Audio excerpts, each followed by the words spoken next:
Hello friends, my name is Isabella. Today we are recapping the last episode Netflix series 1899. So let's start the video. In the last episode of the series, we get Elliot's dream to start us off. He has a memory of himself and his mother sitting out in a field, where he brings her a green beetle to show her. He wants to keep it with him in a box, but Maura tells him to let it go so it can be free. He's then taken to that dark place with the big pyramid before he wakes up. Henry wants to show Elliot the truth, telling him that Maura has him fooled and she's actually the only person who can get them out of the simulation. When Henry takes Elliot outside to the big pyramid, he says it's time for the little boy to remember as the walls come down and they end up at the hospital from Maura's memories. Things go from bad to worse on the Kerberos when Ike finally makes it back on the ship.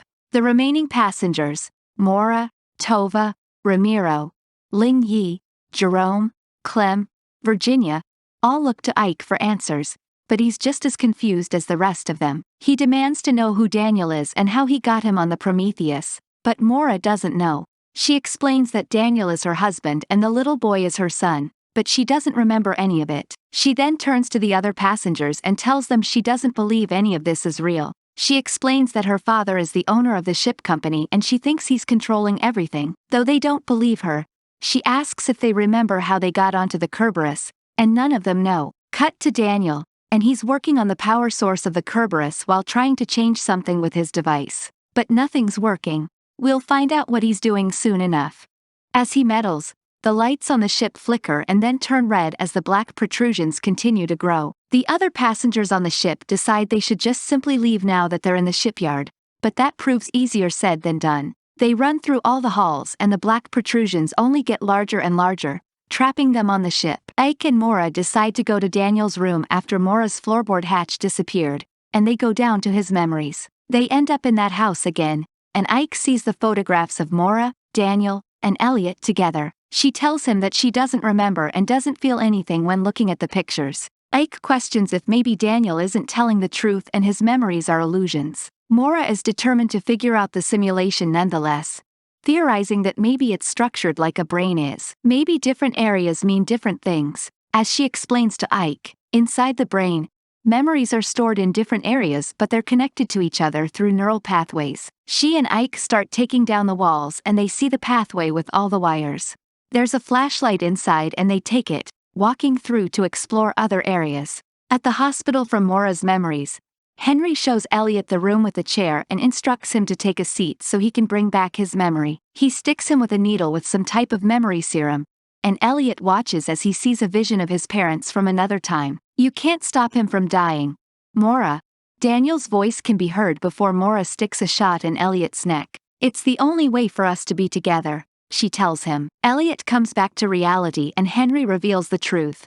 He's trapped in the simulation Maura and Daniel created so they can keep him alive. Elliot doesn't believe it, but it's true. Henry says there's a way out but only Maura holds the key.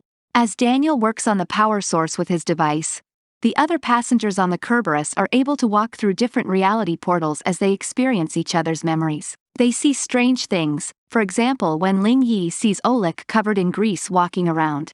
He climbs through a portal door and she follows, and as it turns out all the remaining passengers end back up on the Kerberos. The first mate delivers the news to Henry that Daniel's hacked into the mainframe and is changing things in the simulation. Henry instructs him to find Maura and get the key.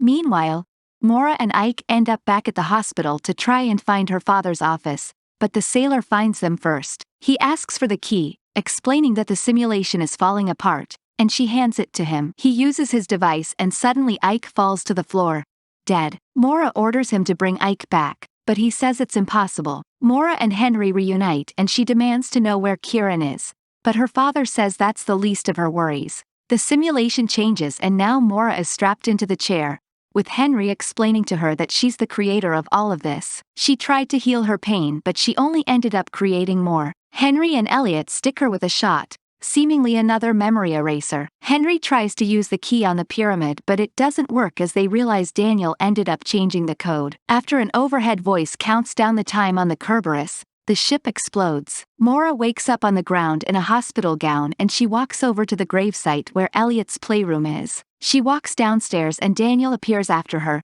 telling her that it worked. Because he hacked the system, The loop did not start over again. But what now?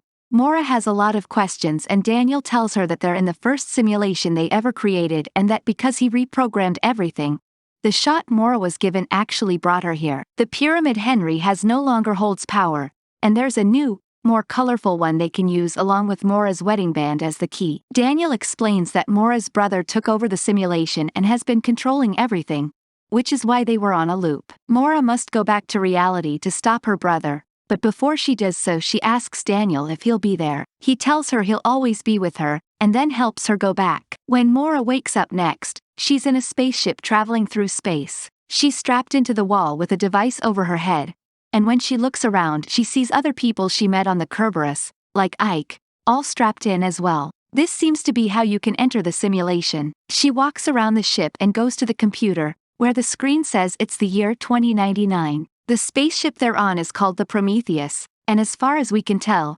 Daniel is not there. Before the screen cuts to black, Mora gets a message on the computer. It's Kieran, telling her, "Welcome back to reality." Of course, there are so many questions left unanswered.